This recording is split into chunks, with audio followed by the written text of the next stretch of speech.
एक छोटे से गांव में एक चापाकल था जिसे गांव वाले भूतिया चापाकल के नाम से जानते थे। गांव में यह मान्यता थी कि इस चापाकल में किसी आत्मा का वास है और रात के समय इसमें से पानी निकालना सख्त मना था। एक बार गांव में एक नया परिवार रहने आया जिसमें मोहन नाम का एक लड़का था। वह नए जमाने का था और इन पुरानी बातों पर विश्वास नहीं करता था। उसने गांव वालों की बातों को अंधविश्वास मान लिया और इस चापाकल की सच्चाई जानने की ठानी। मोहन के दोस्तों ने उसे रात को वहां जाने से मना किया, लेकिन उसने किसी की बात नहीं सुनी। उसने एक रात चुपचाप उस चापाकल पर जाने का फैसला किया और अपने साथ एक टॉर्च और पानी का एक खाली बर्तन ले लिया। रात का वक्त था।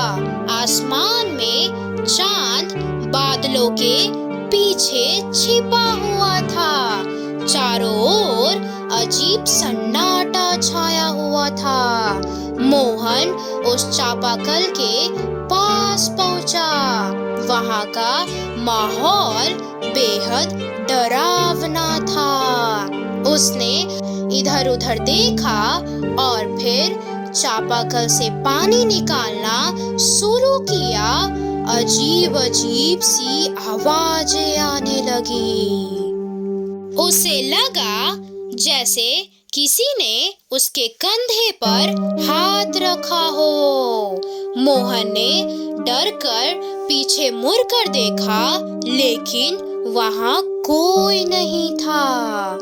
मोहन का दिल तेजी से धड़कने लगा और उसे एक परछाई सी नजर आई जो धीरे-धीरे उसके करीब आ रही थी, जिसका चेहरा डरावना और भयावह था।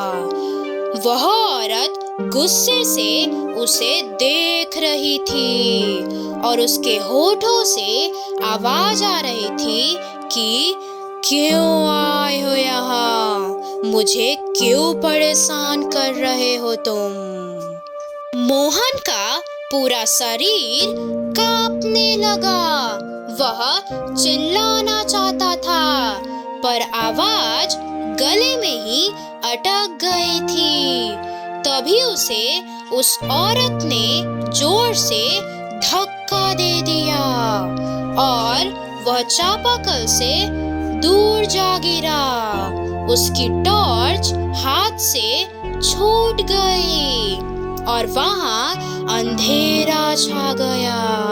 लेकिन कुछ ही देर बाद उसे होश आया और उसने हिम्मत करके भागना शुरू किया। गांव पहुंचने पर अपने दोस्तों और परिवार वालों को सारी बात बताई। उसके बाद मोहन कभी उस चापाकल के पास नहीं गया और गांव के बाकी लोगों ने भी अपनी सावधानी और बढ़ा दी। कहते हैं कि उस रात के बाद से वह आत्मा और अधिक गुस्सैल हो गई है। आज भी गांव के लोग रात को उस चापाकल के पास जाने से कतराते हैं और यह चापाकल आज भी भूतिया चापाकल के नाम से प्रसिद्ध है।